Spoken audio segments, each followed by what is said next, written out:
जानकी जीवन स्मरण जय जय राम. गेल्या शनिवारी आपण महाराजांच्या विषयी, महाराजांच्या शिष्यांच्या विषयी आणि त्यांच्या तत्वाविषयी असे अगदी सुरुवातीला सर्वांना माहिती व्हावी या दृष्टिकोनातून आपण थोडीशी माहिती घेतली. काय आहे की महाराजांचा जो प्राण नाम आणि प्राण तरी का, तर आमच्यासारख्या साधकाला मार्गदर्शक आणि स्वतःचं कल्याण करणारी ती गोष्ट आहे की सतत बिंबवण्याची त्यांची वृत्ती होती.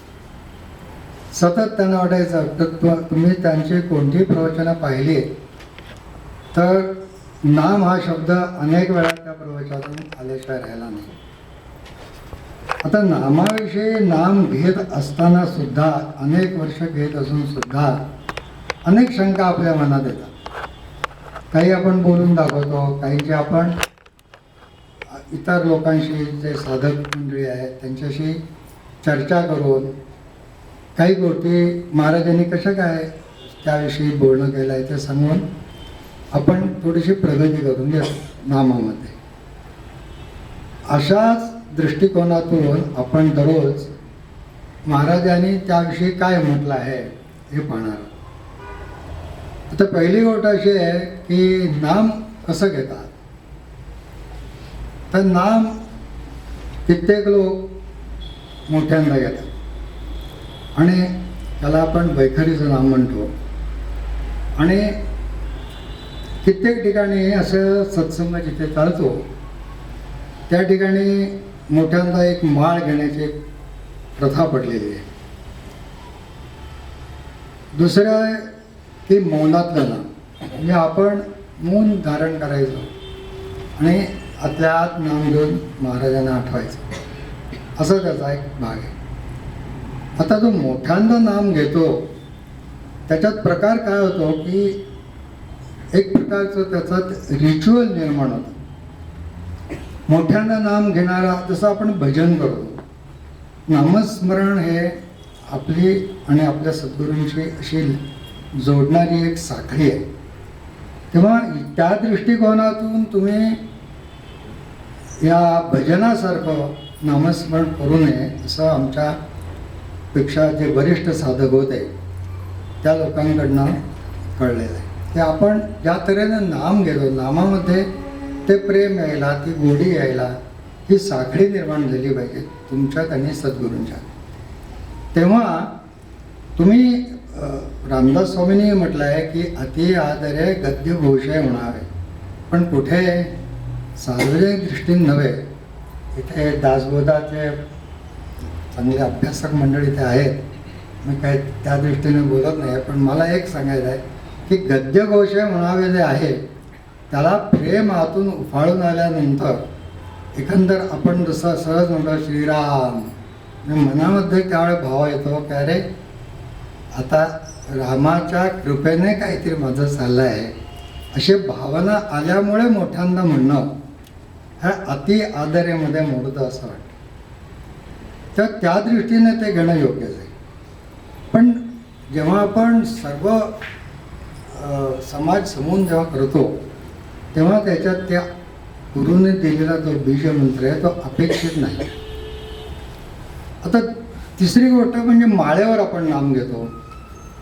तर माळेवर जेव्हा नाम घेतो तर त्यात एक असं आपली भावना असते की ही माळ म्हणजे हा मंत्र त्या माळेच्या रूपाने सद्गुरूने आपल्याला दिलेला आहे. तर त्या दृष्टीने माळेला फार महत्त्व आहे. माळेला काय म्हणतात? स्मरणी म्हणतात. स्मरण करून देणारी म्हणून स्मरणी ना. आपल्या असं लक्षात येईल, आपण जर नुसतं नाम घेत बसलो, जे उत्तम साधक आहेत त्यांच्या दृष्टीने बोलत नाही, बरं आमच्यासारख्या साधकांकडनं काय घडतं ते सांगतो की तुम्ही जर नुसतं नाम घेत राहिला तर मनातले विचार तुम्हाला गप्प बसू देत नाहीत, तुम्हाला कुठेतरी घेऊन जातात. तेव्हा तुम्ही जेव्हा स्मरणीवर म्हणजे माळेवर नाम घेता तेव्हाही तुमचं मन इकडे जातं. पण त्या माळ आपण घेत असताना मध्येच कुठल्या तरी मण्यावर आपल्याला आठवण होते, अरे माझं नामस्मरण सुटलंय की दुसऱ्याच गोष्टीत माझं मन चाललंय. आपल्या मेकॅनिकली आपल्या तोंडून येते असेल ते नाम, पण ते आपल्याला जे अभिप्रेत आहे ते नाम येत नाही, असं ते जाणीव करून देणारी ती स्मरणे म्हणून ती माळ. आता माळेवरच्या तुमच्या ह्याच्यामध्ये नामस्मरणामध्ये 2-3 प्रकार घडू शकतात. एक काय आहे की मला एक नामाचे आकडा गाठायचा आहे, मी ठरवलं समजा एक 10,000 नाम घ्यायचं, तर मला ते किती वेळात होईल ते लवकरात लवकर करायचं आहे. तर मी इतक्या भराभर म्हणतो की कित्येक वेळेला श्रीराम जयराम जय जयराम असा पूर्ण उच्चारच होत नाही. श्याम जयराम जय श्याम जयराम जय. आणि आम्ही त्याला समजतो नामस्मरण माझ्या हातून झालं. तेव्हा नामस्मरणामध्ये तो जीव येण्यासाठी, ते मन येण्यासाठी आपल्याला पूर्ण उच्चारात ते जाईल कसं हे पाहावं लागेल. तुम्ही जास्तीत जास्त नाम होण्यासाठी तो वेग घेऊ शकता, पण तो वेग जेव्हा इतका वाढतो की शेवटी ते नामस्मरण खऱ्या अर्थाने होत नाही. तेव्हा तिथे आपल्याला लक्ष ठेवावं लागतं. दुसरं कसं आहे की माळ घेताना आपण जर मोजत असू की इतक्या माळा झाल्या, तर त्या 108 मणी हे पूर्ण तर आपल्या हातून व्हायला पाहिजे ना. कित्येक वेळेला काही वेळेला असं होतं, काहींच्या बाबतीत दिसलं असतं की माळ घेताना एक मणी ओढला, दुसरा श्रीराम जयराम म्हणताना 4थाच मणी येतो पुढे, 8वा 10वा हे झाले, माळ गोरे झाले. हां, तर हे का घडू नये? नामस्मरण नक्कीच झालंय, पण मी जी संख्या मांडेन की नाही बाबा माझ्या हातून आज 5,000 जप झाला, तो काय 5,000 झालेला नसतो. तुमच्या दृष्टीने मी 50 माळा केल्या आहेत, पण त्या नव्हे. म्हणून एक पूर्ण मणी आपल्या हातातून जाई पुढचा घेईपर्यंत श्रीराम जयराम जय जयराम. काही लोक इतका सावकाश म्हणतात की त्यांचा तासाला 2,000 वगैरे आकडा येतो. तो काही हरकत नाही, चांगली गोष्ट आहे. हे पूर्ण लक्ष ठेवून केल्यामुळे तो सावकाश होतो. बराबर होणाऱ्या लोकांसाठी या स्मरणीचा मी उपयोग अशा रीतीने करावा की एक मणी आणि पूर्ण नाम आपल्या उच्चारातून झालेलं आहे हे पाहणं. आता आपण काही आकडा ठरवतो की बा इतका मी जप करेन. आता काय बाबा इतक्या दिवसात इतका जप करेन, 1 लाखापासून 1 लाख, 1.25 लाख, 13 लाख, 1.25 कोटी, 3.5 कोटी, 13 कोटी अशी साधारण आकडे ठेवायची संकल्पना असते. आपल्याला आपल्या प्रपंचामध्ये काय घ्यायचं सुरुवातीला हे पाहावं लागेल. आपण इतक्या उच्च तऱ्हेचे जर साधक असू तर आनंदच आहे की दिवसभर मला नामाशिवाय दुसरं काही सुचत नाही. पण आपण प्रापंचिक माणसं आहोत, आपल्याला प्रपंच सांभाळून नाम घ्यायची इच्छा झाली आहे. हीच त्यांची कृपा आहे असं समजायला हरकत नाही. किती लोकांना अशा रीतीने नाम घेण्याची इच्छा असते. तेव्हा जेव्हा आपण हा आकडा ठरवू तेव्हा आपला प्रपंचामधला वेळ आपण कसा देऊ शकू बसून. बाकी जाता येता नामस्मरण हा विषय आहेच. तो आपण काय करणार आहोत, सगळं काय एकाच वेळेला आपलं बोलणं होणार नाही. आपण थोडं वेगळ्या मार्गाने नामाकडे बघू. तर तो जो विषय आहे जाता येता नाम घेणं वगैरे तो नंतर बघू. पण आपण बसून जे नाम घेतो त्यावेळेला केवळ मला नामच घ्यायचं आहे या उद्देशाने आपण बसतो की नाही. तर त्या दृष्टीने करायचं असेल तर प्रत्येकाच्या प्रपंचातली कामं वेगळी आहेत किंवा त्यांचे प्रायोरिटीज वेगळे आहेत. आपली फर्स्ट प्रायोरिटी नाम पाहिजे हे आयडियल आहे, पण ती तेवढी किती असते हे आपणच जाणतो. म्हणून तिकडे जाण्यासाठी आपल्याला काय केलं पाहिजे की एक ठराविक काहीतरी नामाचा संकल्प केला पाहिजे. मग सुरुवातीला जर समजा अगदी धरा म्हणालात की 11 माळा मी करेन, हरकत नाही. पण 11 माळा म्हणजे दररोज 11 माळा. कधी तुम्ही ठरवाल ती वेळ, किंवा काही लोक म्हणतात सकाळी उठल्यानंतर, आंघोळ केल्यानंतर वगैरे. पण महाराजांच्या म्हणण्याप्रमाणे तुम्ही तुमची ठराविक वेळ ठेवा, ठराविक आकडा ठेवा. पण एकदा तुम्ही ते संकल्प केला की मात्र तो प्राणापलीकडे सांभाळा. महाराजांचं वाक्य आहे ना की संकल्प थोडा करावा पण प्राणापलीकडे सांभाळा. जर तुम्ही या तऱ्हेने अगदी एक माळ जरी कोणी एखादा म्हणाला की नाही मी प्रचंड बिझी आहे, मी एकच माळ करू शकते किंवा करू शकतो, तर ठीक आहे. पण मी एक समजा त्यांनी ठरवलं आंघोळीनंतर 1 माळ करणार, तर आंघोळीनंतर 1 माळ करणारच. मग त्याला पर्याय असा नाही की नाही आज जरा घाई आहे, आता गाडी पकडायची आहे, मला जायलाच पाहिजे. तिथे पकडायची असेल तर लवकर उठवून लवकर आंघोळ करू. हे जे तुम्हाला अनुसंधान राहिलं पाहिजे की नाही माझ्या हातून हा जप अमक्या वेळेला झालाच पाहिजे. आपल्याला सवलत केवढी दिली आहे महाराजांनी की तुम्ही थोडा संकल्प करा. म्हणजे आपल्याला बिलकुल असं म्हणाल नाही नाही नाही तुमच्याकडनं 5,000 तरी जप झालाच पाहिजे, बिलकुल म्हणाल नाही. पण महाराजांचं कसं आहे, महाराज म्हणजे अशा रीतीने शिकवतात की काही दिवसांनी कळतं की या त्यांच्या म्हणण्याचा अर्थ काय. आता उदाहरण घ्या की तुम्ही एक संकल्प केला आणि एखाद्या दिवशी तुमच्या हातून तो झाला नाही, तर तुम्हाला रोखरोख लागली पाहिजे. अरे मी एवढा छोटा संकल्प केलाय, एवढा झाला नाही, मग अशा वेळी काय करणार. अशा वेळी शरणागती पत्करून सांगितले पाहिजे. सुरुवातीला तो असं होणारच आहे. ज्यांची नुकतीच सुरुवात झाली, मी क्षमा मागतो, आपल्यापैकी बरेच जण चांगले नामधारक असतील, पण मला असं सांगण्यात आलं की काही नवीनही असतील, तेव्हा सगळ्यांना बरोबर घेऊन आपण जायचं आहे ना. तेव्हा ज्यांची नुकतीच सुरुवात होणार आहे त्यांनी हा असा संकल्प जर केला आणि जर थोडा केला, महाराजांना तो प्रिय आहे. काय होईल की त्या अनुसंधानामध्येच तुमचं नाम चालू राहतं. नाही बाबा माझा अमुक ठिकाणी जप राहिला, अमुक जप करायचा आहे, तर तो थोडा जप प्राणापलीकडे सांभाळणं हा आजचा आपलं सूत्र आहे. आज आपण काय जर घरी घेऊन जाणार असू तर आपण एक करूया की प्रत्येकाने आपण आपापल्या परीने काय जो नियम करायचा तो मनातल्या मनात महाराजांच्या समोर करायचा आहे.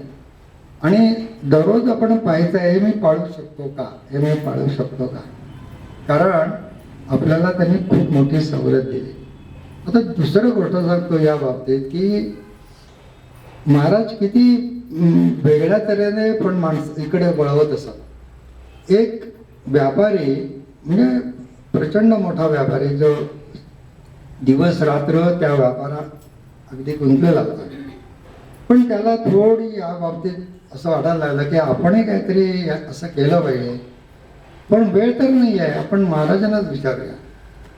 म्हणून त्याने महाराजांकडे विचारणा केली की महाराज माझा प्रचंड मोठा व्यापार आहे आणि तुम्ही कितीही म्हणालात तरी मला 1 माळ सुद्धा घेणं शक्य नाही. आता हे असं आपणच आणि महाराजांकडेच बोलू शकतो बरं का, कारण ते एवढं आपले सगळे अपराध पोटात घालणार. म्हणाले महाराज म्हणाले असं का म्हणणार, काय काय तुमचा दिनक्रम सांगा. मग त्याने अगदी उठल्यापासून झोपेपर्यंत दिनक्रम सांगितला आणि म्हणाला नाही मला सतत डोक्यामध्ये ते व्यापारातच विचार असतात. महाराज म्हणाले काय हरकत नाही, पण दररोज आंघोळ करताना तुम्ही काय करता. तर म्हणाले तेव्हा नाही, तेव्हा 3 मिनटं 4 मिनटं तशी जातात माझी आंघोळ. तर म्हणाले मग त्यावेळेला तुम्ही विष्णू सहस्रनाम तुम्ही मगाशी म्हणाला होतात की लहानपणी मला विष्णू सहस्रनाम म्हणायची आजीने गोडी लावली होती. मग तुम्ही त्या 3 मिनटात 4 मिनटात किंवा काय 5 मिनटात त्या तेव्हा धोतर नेसवत होते ना, महाराजांच्या वेळची गोष्ट आहे ना.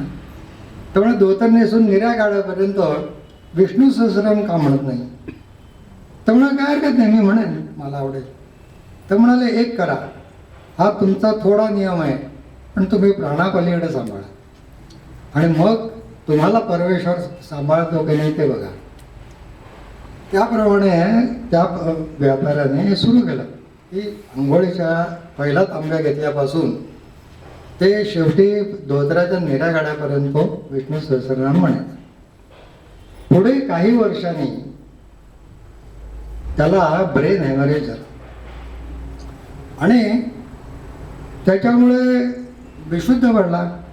मुलांनी मोठमोठ्या डॉक्टर्स बोलवून उपाय करायचा प्रयत्न केला.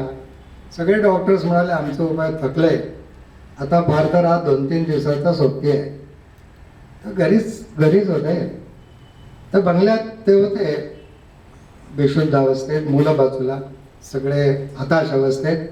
आणि खाली रस्त्यावर एक वैदू ओरडत चालला की जहाल औषध, कोणत्याही रोगावर जहाल औषध. ते एका मुलाच्या मनात आलं की हा म्हणतोय ते एवढे मोठे डॉक्टर्स झाले, त्याने हात टेकले, आपल्या हातात आता काही नाही, बेशुद्ध अवस्थेत आहे, 3 दिवसांनी हा जाणार, तर आपण एक प्रयत्न करायला काय हरकत आहे. म्हणून त्याला त्यांनी वर बोलवलं आणि त्याचा आपल्या वडिलांच्या विषयी सांगितलं काय होत आहे. तो म्हणाला काय वैद्य तो, त्याने आपल्या पद्धतीने तपासलं आणि म्हणाला एक काम करूया, माझ्याकडे एक मुळी आहे, ती मुळी तुम्ही यांना जर पाण्यामध्ये उकळून आंघोळ घातली तर 2 प्रकार होतील. एक, ते बरे व्हायच्या मार्गावर लागतील आणि दुसरी मात्र गोष्ट अशी होऊ शकते की काय 2-3 दिवसांनी व्हायचं ते आत्ताच होईल. आता याच्यात निर्णय तुम्ही घ्यायचा. तर 2-3 मुलं त्यांना होती, त्यांच्यात आपापसात चर्चा झाली. त्यांनी विचार केला या बेशुद्ध अवस्थेत त्यांनी 3 दिवस काढले काय आणि नाही काढले काय, एकच आहे ना. त्यापेक्षा जर दुसऱ्या मार्गाने बरे झाले तर बरंच आहे. म्हणून त्यांनी सांगितलं ठीक आहे, तू ती पाण्यात ती मुळी उकळव आणि घालू आपण आंघोळ त्यांना. त्याप्रमाणे त्यांना त्याच्यात बसवलं बाथरूममध्ये आणि ते पाणी, आंघोळीचं पाणी त्यांच्या डोक्यावर पहिला तांब्या ओतला. याने ते विष्णू सहस्रनाम सुरू केलं बेशुद्ध अवस्थेत. आणि एक लक्षात ठेवा, बरे झाले नाहीत, त्याच अवस्थेमध्ये विष्णू सहस्रनाम संपेपर्यंत राहून त्यांनी प्राण सोडला. महाराज काय म्हणाले की अंतसमयी मी माझ्या माणसाला राखतो, त्याच्या मुखातून नाम येतं, ही मोठी गोष्ट. त्याच्याकडून महाराजांचं त्याने जे ऐकलं, थोडा नियम कर पण प्राणापलीकडे सांभाळ. तो सांभाळल्यामुळे बेशुद्ध अवस्थेत पहिला तांब्या डोक्यावर पडल्यावर त्याच्या तोंडात नाम सुरू झालं.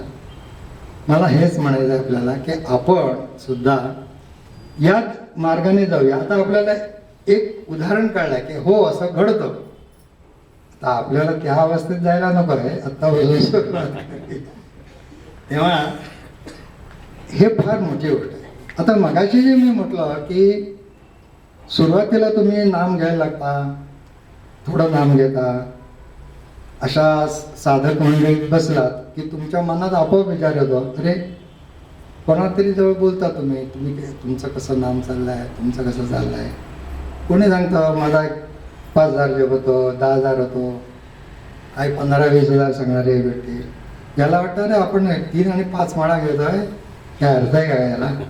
म्हणून त्यालाही याच सत्संगतीचा फायदा होऊन तोही नाव घ्यायला लागतो. पुढे काय होतं की एकदा असंही झालं की गोंदावल्याला ब्रह्मानंद महाराज असताना महाराजांनी देह ठेवला होता. म्हणजे 13 ते 18 या सालातली गोष्ट आहे. तिथे ब्रह्मानंदांनी ठरवलं की आपण 13 कोटीचा संकल्प सोडायचा आणि त्यांनी सोडला. आता तुम्ही विचार करा, त्यावेळचं गोंदावलं म्हणजे कोरेगावहून चालत किंवा बैलगाडीने जायला लागायचं. 1 दिवस लागायचा कोरेगावहून गोंदावल्याला पोचायला. तेव्हा खरे नामधारकच तिथे जायचे ना. आता कसं सकाळी उठला 3 तासात गोंदावला दर्शन प्रसाद की 3 तासात परत पुणे. तशी काही सोय नव्हती. तेव्हा सोयीचा परमार्थ नव्हता तो, त्यांचा चिकाटीचा परमार्थ होता. तर त्यांनी असं ठरवल्यानंतर जे कोणी नामधारक त्यावेळचे महाराजांच्या संबंधित होते त्यांना पत्र पाठवून बोलावलं ते जमली लोक, काय 5-25 जास्त की नाही, 25-50च जमली असणार. तर तिथे प्रथा अशी होती ना, आजही ती गोंधळात चालू आहे की दिवसभर जर तुम्ही काय जे नाम तिथे घ्याल त्याचं तुम्हाला नोंद करायची असेल तर रात्रीच्या आरतीनंतर तिथे एक माणूस ती नोंद करतो. अनाऊन्समेंट नाही, तुम्ही करा असं तुमचं बंधन देखील नाही. हे तिथलं वैशिष्ट्य आहे. पण तुम्हाला आपोआपच तिथे ती प्रेरणा होते, तुम्ही नाम घ्यायला लागता. आणि कोणाला 1000, कोणाला 10,000, टिपणारा निर्विकार मनाने टिपतो बरं का. 1000 म्हणून ते 1000 कसला, 10,000 या पुढे या, असलं नाही. तेव्हा तो टिपला जातो तिथे, त्यावेळेला पण तसा टिपला जायचा. तर एक माणूस जो खरा साधक होता, त्याला वाटायचं नाही नामात खरी गोडी आहे, असं तो साधक होता. तर तो सकाळी उठल्यापासून संध्याकाळपर्यंत जेवढा वेळ मिळेल जाता येता काय बाकीचे आपली अन्यता सोडून तो सगळा जपात घालायचा. पण नोंदणी करताना गेला की त्याचा 25, 27, 28 हजार एवढा व्हायचा. आणि काही नोंदणी करणारे म्हणायचे 45,000, 60,000. तेव्हा याला वैषम्य वाटायचं की अरे यांचं 45 आणि 60 फेऱ्या होतो आणि आपण त्यांनी खूप प्रयत्न केला, ऐकतात आणखी झोप कमी करू म्हणाला, पण काही नाही, गाडी फार तर 1000-2000च पुढे जायची, काही व्हायचं नाही. मग त्याने विचार केला आपण ब्रह्मानंदांनाच विचारू की काय अशी युक्ती आहे की ज्याच्यामुळे माझा जप जास्त होईल. तेव्हा ब्रह्मानंद हसले आणि म्हणाले, जे 45,000 आणि 60,000 नोंदतात त्यांना तू विचार की एकूण तुमचा दिनक्रम काय, किती वेळ त्याचा बघ, आणि वेळ एकंदर तू त्याची नोंदणी घे. समजा तो म्हणाला 8 तास होतो, तर गुणिले 3,000 करणार, गुणिले 3,000. याचं कारण असं, तुम्ही जर स्वतः मोजलात तर तुमच्या लक्षात येईल की 3,000 हा ॲव्हरेज रेट पडतो. तुम्ही सुरुवातीला अगदी फ्रेश असताना आपण तुमचा रेट खूप वाढेल, म्हणजे 3,500 येईल, दुसऱ्या वेळेला 3,000 होईल. आणि जर तुम्ही सतत बसलात तर तो खालीच येतो, वर जात नाही. तेव्हा तरीसुद्धा त्यांनी सवलत दिली, म्हणाले की त्याचा किती तास झाला विचार आणि त्याला तेवढ्या तासाने गुण, तो त्याचा जॉब म्हणाले. आता 60 तास ज्याने सांगितले त्याने काही 20 तास जॉब केलेला असणं शक्य नाही, कळलं का. तर तेव्हा त्याचं समाधान झालं की आपण जे करतो हे का मी सांगतोय की आपल्याला सुद्धा कित्येक वेळेला एकमेकांना सांगताना काही वेळा अतिशयोक्ती होऊ शकते. आपण एकच स्थिरतेने बघायचं, माझा जॉब हा महाराजांच्यापर्यंत पोचण्यात का मी त्यांनी सांगितलंय म्हणून तेच त्यांना पाहिजे तसा होतोय का, असं अतिशय प्रेमाने बघायचं. तर आपल्याला ते त्याच्यामध्ये गोडी येईल. आणि आपल्याला काय वाटतं की नाही मी जप इतका केला, पण जप केल्यापेक्षा पुढे आपल्याला क्वालिटी हवी असते. क्वालिटी म्हणजे अशी की माझं मन त्याच्यात आहे का. कित्येक वेळेला काय व्हायचं की आपलं मन त्याच्यात नाही आणि आपण नाम घेतो, याच्या आपल्याला वैषम्य वाटतं. अरे नाही, हे काय जग खरं नाही आपल्या हातून. तर महाराजांना हा प्रश्न विचारला गेला होता की कित्येक वेळा माझं मन असं भरकटत राहतं आणि मी आपलं नाम घेतोय, तेव्हा हे काही कामी येणार का माझ्या. तर महाराज म्हणाले, पेढा आहे पेढा, तो कुठल्याही बाजून खाल्ला तर काय लागतो, गोडच लागतो ना, कधी कडून नाही ना कुठे लागत. नामाचं तसंच आहे म्हणाले, तुम्ही कसं घ्या ते नाम तिथपर्यंत पोचतं म्हणाले. तर पुढे लगेच म्हणाले, पण मन आवरून जर घेतलं तर जास्त लवकर काम. मुद्दा त्यांचा मला वाटतं सांगण्याचा असा आहे की सुरुवातीलाच जर तुम्ही सांगायला लागलात की मन आवरून नाम घ्यायला पाहिजे, तर मला वाटतं 100 आले असले तर दुसऱ्या दिवशी 10 येतील आणि तिसऱ्या दिवशी एकच उरायचा तिथे. कारण मन आवरून होणं शक्यच नाही, दिसतंय आपल्याला. मोठ्यांची अवस्था अशी आहे की मन आवरणं इतकं सोपी गोष्ट आहे का. तेव्हा आपण ते महाराजांच्याकडे प्रार्थना करूनच म्हणायचं की महाराज आज माझं तुमच्या चरणी मन लागू दे आणि नाम होऊ दे. मग कसं होतं बघायचं. एखादा दिवस असा उजाडतो, एखादा, की जेव्हा आपलं मन खऱ्या अर्थाने भरून येतं, डोळ्यातून अश्रू येतात आणि वाटतं आज नाम माझं महाराजांकडे पोचलं. हे कधीतरी एखाद्या वेळ होतं. जर कोणी म्हणेल माझं दररोज होतं, तर तो खरोखरच संत पदाला पोचलेला आहे. तेव्हा आपण निराश होऊ नये या दृष्टीने सांगतो की आपल्याला आपल्याकडून नाम व्हायला हवं असेल तर नाम चिकाटीने घेणं, मधून त्यांची प्रार्थना करणं, त्यांची खरोखरच काकुळतेने शरणागती ठेवून त्यांची आठवण काढून म्हणायचं नाही मला महाराज आज नाही एवढं नाम झालं, माझं मन भरगटलं. हो काय सांगू आपल्याला, ज्यांनी 20-25 वर्ष नामाचं तपश्चर्या गेले, नुसतं नाम घेतलं नाही, तपश्चर्या म्हणजे वेगळ्या मार्गाने आपल्याला नाम जमलंय का याची परीक्षा घेतली, अशा लोकांची तुम्हाला एक कथा सांगतो. तुम्हाला माहिती आहे त्यातली काही मंडळी की एक बाबूसाहेब मराठे ज्यांनी महाराजांच्या विषयी अनेक कथा गोळा करून सांगितल्या.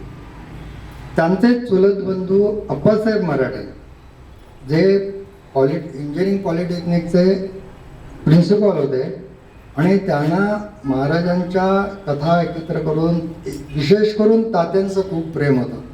कारण तात्यांच्या मुखातून महाराज बोलत असून सुद्धा एवढे ते नम्र कसे राहू शकतात हे त्यांना मोठं कोडं पडलं होतं.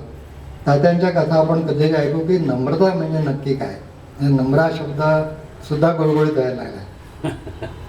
तर असे हे आप्पासाहेब. तिसरे होते ते चिंतोपंत जोशी जे PWDमध्ये सिव्हिल इंजिनियर होते आणि चौथे आमचे बाबा वेलसरे. या चौघांनी काय, तुम्ही फार पूर्वीपासून जर गोंधळात जात असाल तर तुम्हाला कल्पना आहे म्हणून सांगतो. आता तिथे सभा मंडप आहे, तिथं अंगण होतं आणि त्याच्यात सभा मंडपाच्या शेवटचा एक चतुर्थांश भाग घेतला तर त्या भागामध्ये एक दगडी बिल्डिंग होती, ground floor plus first floor अशी दगडी बिल्डिंग होती. तर 80 सालची गोष्ट आहे, ज्या वेळेला त्या ह्याच्यामध्ये 8 बाय 10च्याच खोल्या होत्या, खालच्या बाजूला वर एक मोठा हॉल होता. तर त्यावेळेला असं त्या वेळच्या विश्वस्तांच्या मनात आलं की महाराजांचं नाम हे प्राण आहे ना, मग इथं नाम झालं पाहिजे, तर इथं नाम मंदिर म्हणून आपण एक खोली ठेवूया. यावेळेला 80च्या सुमारास उत्सव आणि असे पौर्णिमावर सोडलं तर 10-20-25 माणसं म्हणजे खूप झाली एका शिरायला. तर त्या 25 माणसातली नाम घेणारे किती आत रूममध्ये येणार, एक 4-5च असणार ना, तर 8 बाय 10चे रूम पुरेशी आहे. तर ती एक रूम करावी म्हणून त्याला रंगबिंग काढला आणि ते ही 4 उत्तम साधक मंडळी तिथं हजर असल्यामुळे त्यांनी सांगितलं की तुमच्या हस्ते बाबा, तुमच्या हस्ते हे होऊ द्या, उद्घाटन होऊ द्या. आता उद्घाटन गोंधळाला आजही काही मोठा दिमाखाने होतच नाही. महाराजांच्या समोर जाऊन सांगितलं की ते उद्घाटन झालं, मोठे पुस्तकांची उद्घाटनं तिथं तशीच होतात. तर त्यावेळेला बाबा बेलसरेंनी या तिघांना बोलून काय म्हटलं की अरे नाम मंदिराचं उद्घाटन करताना आपल्याकडून नाम मनापासून झालं पाहिजे. आता मनापासून होत आहे की नाही हे आपल्याला कळत नाही म्हणाले. आपलं मन इतकं पटकन निघून जातं कुठेही, तर आपल्यालाच पत्ता लागत नाही. तर हे दुसरं सांगू शकतो. ही लोकांना आपलीच परीक्षा घेऊन त्यातून मार्ग काढून आपली प्रगती कशी होईल बघणारी होती. तेव्हा ते म्हणाले की आपण काय करूया म्हणाले. मग तर बाबा म्हणाले असं करूया की प्रत्येकाने नामाला महाराजांचा नमस्कार करून बसायचं, बाकी तिघांनी त्याला ऑब्झर्व करायचं, त्याच्यात निरीक्षण करायचं. काय करायचं निरीक्षण, तर म्हणाले कसं का ओळखणार याचं मन कुठे गेलं की नाही, सोपं आहे म्हणाले. काय म्हणजे विचार केलं की आपण सब पाहू शकतोय. आपण ज्या माळ ओढतो त्या वेळेला मध्येच मन कुठे गेलं की माळ तिथं थांबते, माळ पुढे जात नाही आणि मग लक्षात अरे माळ मी थांबली, अरे माझं कुठेतरी मन गेलं, परत सुरू होतं. तर म्हणाले जो कोणी नावाला बसेल त्याची माळ थांबली की त्याला विचारायचं की तुझ्या मनात विचार काय आला होता. बरं का? झालं. पहिला नंबर लागला चिंतोपंत जोशाचा. चिंतोपंत जोशी बसले ना, याला ते सिव्हिल इंजिनियर होते. ती बिल्डिंग दगडी बिल्डिंग नुकतीच बांधलेली होती. ते बसले जपाला आणि 8 की 10 म्हणी 20-25 वर्ष ज्यांनी जॉब केला त्यांची अवस्था सांगतो. बरं, आपल्याला वाटायला नको की आपलं मन जात आहे, याचा अर्थ आपल्याला कन्सेशन नाही आहे, पण असं घडू शकतं असं एवढंच कळलं आहे. तर म्हणाले 10 म्हणी झाले आणि माळ थांबली. लगेच बाकीच्यांनी घरला गेला, अरे चिंतोपंत काय झालं. आता चिंतोपंत थोडेसे काय म्हणायचे लाजले. म्हणाले अहो काय झालं. मी बसलो जपाला आणि लगेच कोपरा दिसला आणि माझ्या मनात आलं की हा ओळंब्यात नाही जरा तरी काय. सिव्हिल इंजिनियर होते ना, तेव्हा लगेच त्यांचं मन तिकडे गेलं. मग त्यांच्या मनात सुरू झालं की बिल्डिंग कशी असायला हवी, ती काय करायला हवं झालं. आता तुम्ही आऊट म्हणाले, आता तुमच्याकडे आहे ना. ते बाजूला बसले. आता अप्पासाहेब मराठे बसले. त्यांचे काय 15-20 काय एक्झॅक्ट आणि मला माहीत नाही, पण माळ पुरी झाली नाही. ते म्हणे थांबल्यानंतर अप्पासाहेब तुम्ही पण. तर म्हणे काय मनात आलं. अप्पासाहेब सांगायला तयार नाही तो. ते म्हणाले असंच आपलं ठरलं आहे की मनात आले तसं ते तसं सांगायचं. तर म्हणाले काय सांगू. येताना त्यावेळेला काय होतं, आज गोंधळलेला सकाळचा नाश्ता, दुपारचं जेवण, परत संध्याकाळचा चहा, रात्रीचं जेवण असं सगळं आहे ना. त्यावेळेला फक्त दुपारचं जेवण ते सुद्धा आमटी भात आणि संध्याकाळचं याशिवाय नसायचं. तेव्हा घरून निघालंय की बायका मंडळी नवऱ्याची काळजी घ्यायला म्हणून बरोबर लाडू द्यायचे. ते आम्ही लाडू आणले होते. तर बायकोने काय सांगितलं होतं की मला माहिती आहे तुम्ही एकट्याने खा म्हटलं तरी खाणार नाही, सगळ्यांना वाटणार, ते वाटा, पण येताना डबा आणायला मात्र विसरू नका. तो म्हणाले तो डबा कुठे ठेवला तो आठवत नाही. काय जपाच्या वेळेला काय काय आठवण येतात बघा, तो आठवत नाही मला. ठेवला त्याला अप्पासाहेबांना बाजूला. आता बापूसाहेब मराठ्यांची वेळ आली. ते बसले. त्यांची पण महापुरी झाली नाही. अरे आता का माळपुरी झाली. तर म्हणाले बापूसाहेब तुमचा पण माळपुरी नाही, काय झालं. तर म्हणाले काय सांगू, मी आता नुकताच रिटायर झालो आहे. तेव्हा सगळे पैसे मी आता एफडी, म्युच्युअल फंड ह्याच्यात टाकलेत, पण मला त्याची सर्टिफिकेट आलेत की नाही. आता काय वळला. आता सर्टिफिकेट तुम्ही इथं विचार करून येणार आहेत का, ती यायची तर येणारच आहेत. पण जपाच्या वेळेला त्याची आठवण होते. जपाच्या वेळेला नको त्या गोष्टींची आठवण होते जी इतक्या फालतू असतात की ह्या तिन्ही गोष्टीवर लक्षात आलं. आता बसले बाबा वेलसरे. बाबा वेलसरे म्हणजे काय किती, आणि ते पुढे व्यक्तिमत्व पुढे फारच पुढे गेलेला. पण ही गोष्ट 80 सालची बोलतोय मी. त्यावेळी बाबा बसले. त्यांची एक माळ पुरी झाली, पण दुसरी पुरी झाली नाही. मग बाकीच्यांना थोडा आनंद झाला. आपली एक तर यांची फार तर 2च ना, पलीकडे नाही. तर म्हणाले बाबा तुमचं काय. ते म्हणाले माझ्या मनात विचार आला, यांना मी विचारलो, नामाच्या वेळेला इतके फालतू आणि कित्येक वेळेला वाईट विचार येतात, ते कोणी बोलून दाखवत नाही. तर हे तरी यांनी दाखवलेले विचार खरे की नाही कोणा वाटतो. हे माझ्या मनात आलं. सांगायचा मुद्दा एवढाच आहे की मन हे नेहमीच आपलं भरकडत राहतं. मग आपल्याला काय करायचं आहे की मनाला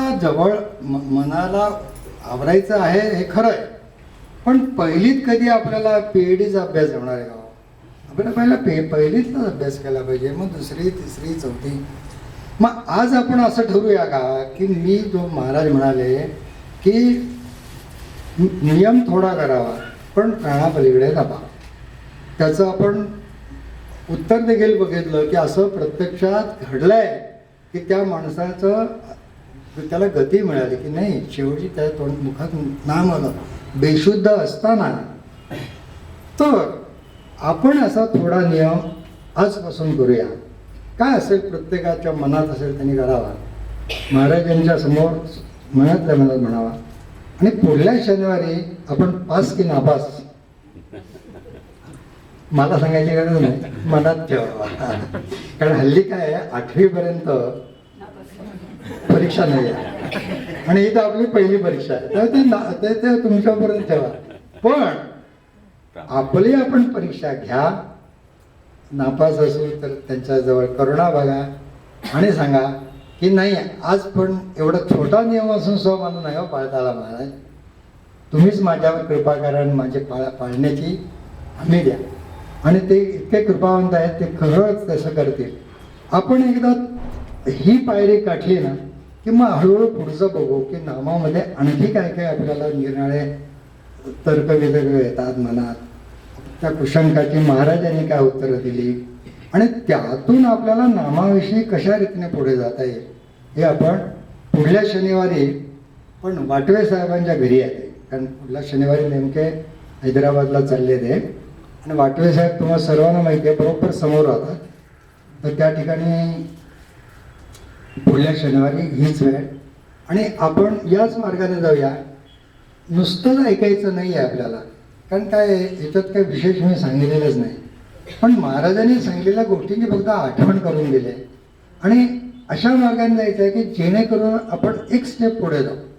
आपण काय ते कोण आले जम्पमध्ये कोण पुढे आले तुम्ही, साक्षी, तर ते साक्षीपेक्षा नाही हो.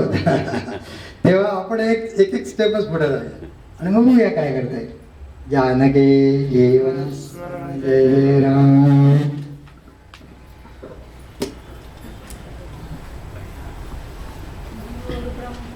गुरुर्विष्णू गुरुर्देवो महेश्वरा, गुरु साक्षात् परब्रह्म तस्मै श्री गुरुवे नमः.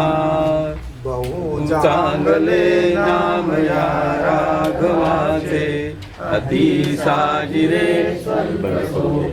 फुलाचे, कवी मूळ निर्भूळ घेता भवाचे, जीवा मानवा हेची कैवल्य साचे, मनी वासना भक्ती तुझी करावी, कृपाळूपणे राघवे पुरवावी, वसावे मज अंतरी नाम घेता, रघुनायका मागणे हेची आधार, जयाचा जनी जन्म नामात झाला, जयाने सदा वासनामात केला, जयाच्या मुखी सर्वदा नाम कीर्ती, नमस्कार त्या ब्रह्म चैतन्य मूर्ती. सद्गुरुनाथ महाराज की जय. जय जय समर्थ.